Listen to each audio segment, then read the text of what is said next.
예, 오늘 빌립보서 2장 3절 가지고 자기보다 남을 낫게 여기라는 제목으로 담화하겠습니다. 아시다시피 저는 사진을 배우고 있습니다. 나이가 들어가면서 운동도 필요하고 새로운 취미도 갖고 싶어서 시작했습니다.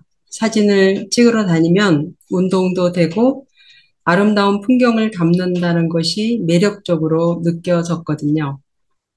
처음에는 주로 꽃 사진을 찍었습니다. 꽃이 예쁘기도 하거니와 특정 대상을 선명하게 하고 주변을 흐리게 표현하는 아웃포커싱 기법으로 찍으면 무척 잘 찍은 것 같아 보였습니다.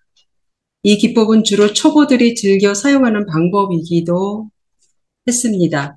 평범하게 찍었던 그동안의 촬영에서 벗어나니 신기하고 신비롭게 느껴졌고 사진도 예쁘게 나왔습니다. 여기저기 단톡방에 올려 자랑을 했습니다. 사진에 문외한인 지인들은 칭찬을 늘어지게 해댔습니다. 어떻게 찍었길래 이렇게 멋이냐? 잘 찍었다. 전문 작가 같다. 유명 작가 사진보다 좋다고 했습니다. 그때는 정말 뿌듯했습니다. 마치 제가 사진에 재능이 있는 것처럼 느껴졌어요. 그런데 새로 만난 전문 작가인 사진 선생님은 제게 낯선 주문을 했습니다. 예쁘게 찍지 말라. 극단적으로 아주 밝게 또는 아주 어둡게 하라. 평범한 구도가 아닌 극단적 프레임으로 많은 것을 담으려고 하지 말고 미니멀리즘 사진으로 하라고 하셨습니다. 제가 찍던 스타일에서 벗어나니 마음에 내키지 않았습니다. 자기 스타일이 생기면 다른 스타일은 마음으로 밀어내게 되는 것 같더라고요. 좋은 사진으로 보이지 않으니 선생님이 권하는 대로 찍는 게 석연찮았습니다. 속으로는 내가 찍던 방식이 더 예쁘고 보기 좋은데 왜 이렇게 찍어야 하지? 라는 생각이 들었습니다. 사실 이런 예술 분야는 제가 약한 분야라는 것을 간과했었습니다. 저는 감성적인 성향이 약합니다. 곧이곧대로 보는 성향 때문에 창의력도 부족합니다. 사진을 하기에는 여러 어려움이 많았습니다. 얼마 전 김웅재 형제님이 담화 중에 인생의 겨울이 오기 전에 화해하라는 말을 했는데 그 말이 계속 생각났습니다. 저는 제가 약한 분야를 하나씩 도전해 보는 재미가 쏠쏠하다고만 생각했는데 사실은 제 성향이 아니라서 내팽개쳤던 것들과 화해하는 중인 것 같았습니다. 그 중에 하나가 바로 예술 분야였고 사진을 통해서 제가 재능이 없어서 눈길조차 주지 않았던 것에 친해보자고 어르고 달래고 있었던 거죠. 같이 배우는 그룹에는 수년씩 사진을 배워서 실력이 월등한 사람이 여러 명 있습니다. 그 중에 저와 실력이 비슷한 한 사람이 있었습니다. 당장 필요한 카메라 작동법 몇 가지 배워 겨우 찍는 정도의 실력이었죠. 그런데 그 사람은 감성적인 성향을 지닌 사람이었습니다.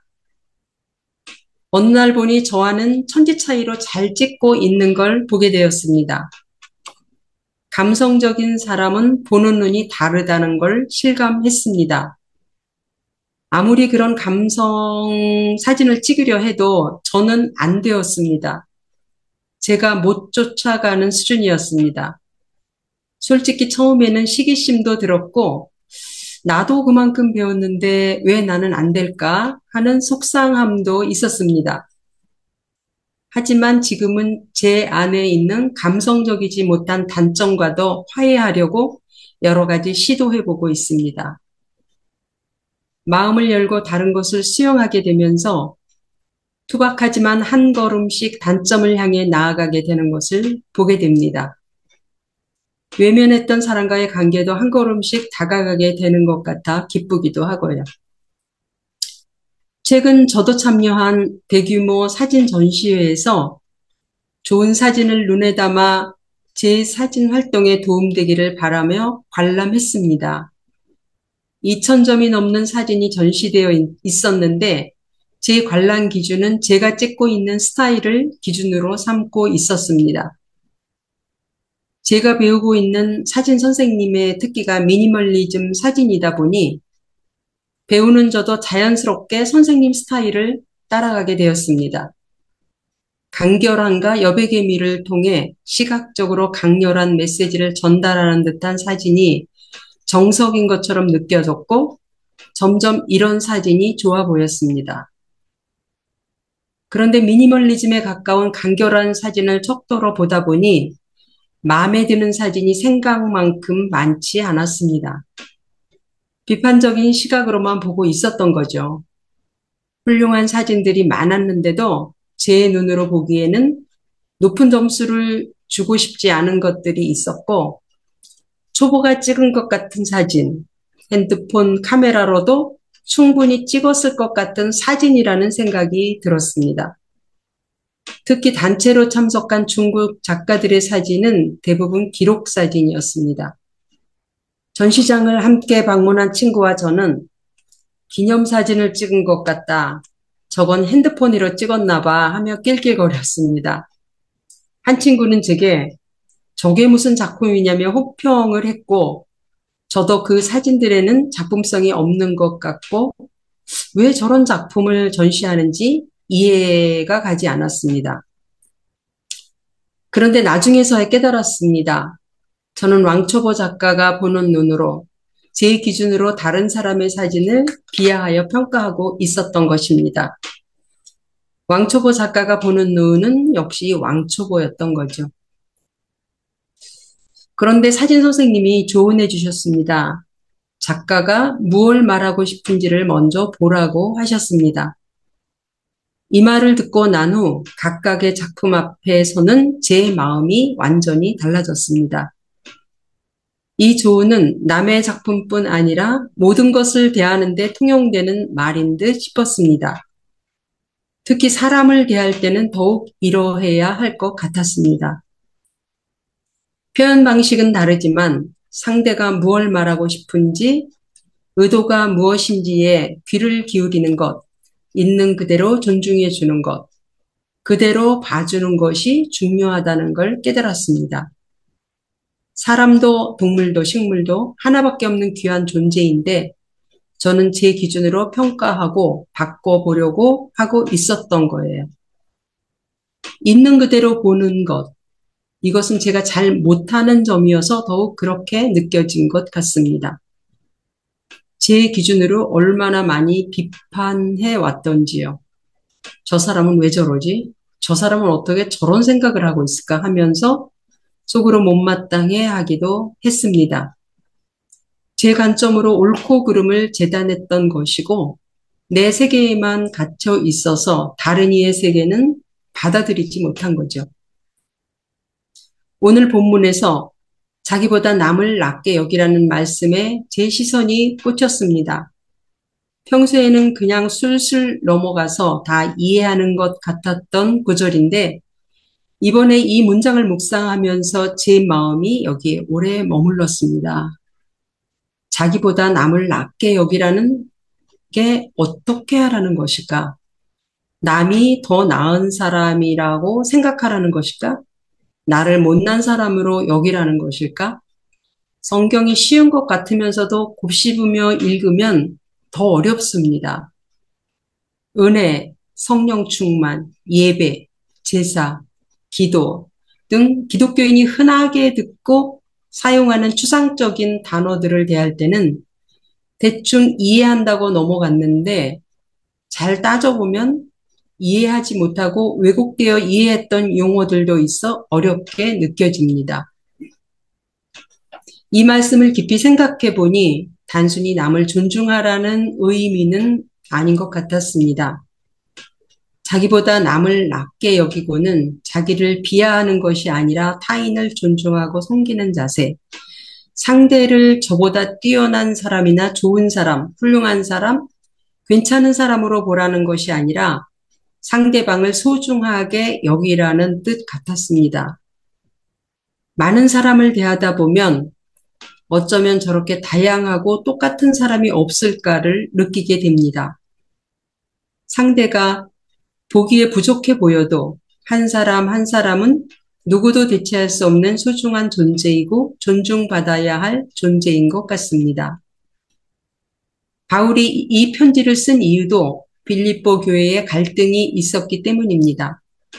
갈등이 발생한 중요한 이유 중 하나는 각자 다른 사람 위에 군림하려고 했기 때문이라고 바울은 진단했습니다. 자신이 다른 사람보다 낫다는 생각으로 인해 다른 사람이 자기에게 무조건 따르기를 바라는 마음을 서로 가지고 있다 보니 갈등이 생긴 것입니다. 2000년 전 빌립보 교회만의 문제가 아니라 바로 제 모습이었습니다. 저는 사진을 배우면서 이런 마음을 조금이나마 배워가고 있는 것 같습니다. 처음에는 감성적인 사람이 더 잘 찍는 것을 보며 그 사람 것을 무조건 배우려고 했습니다. 하지만 이제는 그 사람에게서 배우려고도 하지만 나의 스타일을 강점으로 발전시키려고 합니다. 사진 선생님이 저에게 여러 차례 보는 눈이 남다르고 본인만의 특징이 있다며 칭찬했지만 귀에 들어오지 않았었습니다. 다른 사람의 것만 좋아 보여서 기웃거리느라고요. 다른 사람을 더 낮게 여기는 시발점은 나를 먼저 존중하고 인정하는 데서 오는 것 같습니다. 갈등은 사람이 살아가는데 없을 수가 없죠. 사람은 사람과의 관계 때문에 살만한 가치가 있다고 느껴지는 때가 많습니다. 직장에서 가장 힘든 일이 사람과의 관계라고 하잖아요. 그만큼 많은 부분을 차지하지만 그만큼 어려운 것이기도 합니다.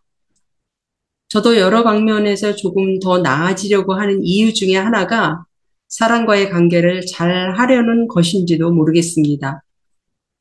하지만 상대방이 저에게 맞춰주기를 바라는 마음이 더 컸던 것 같습니다.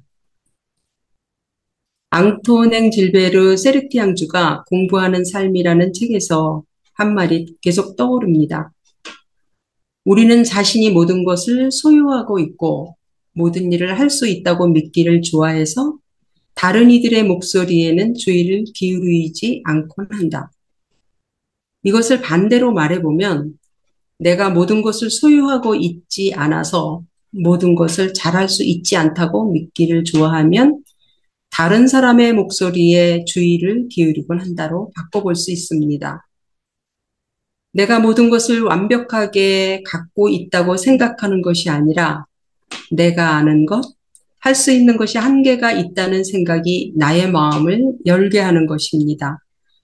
바로 이런 겸손한 마음으로 자기보다 남을 낮게 여기는 것 같습니다. 전시회에 걸린 사진 작품을 보듯이 작가가 표현하고자 하는 것이 무엇인지를 보려고 하는 것처럼 일상에서도 상대방이 진정 무엇을 말하고 싶어 하는지 있는 그대로 보아주는 것, 제 스타일이나 제 관점보다 더 나은 게 있을 수 있다고 마음을 열고 기웃거려 보는 것, 제 성향이 아니어서 담쌌던 벽을 조금 허물어 보는 것을 조금씩 해봐야겠습니다. 감사합니다.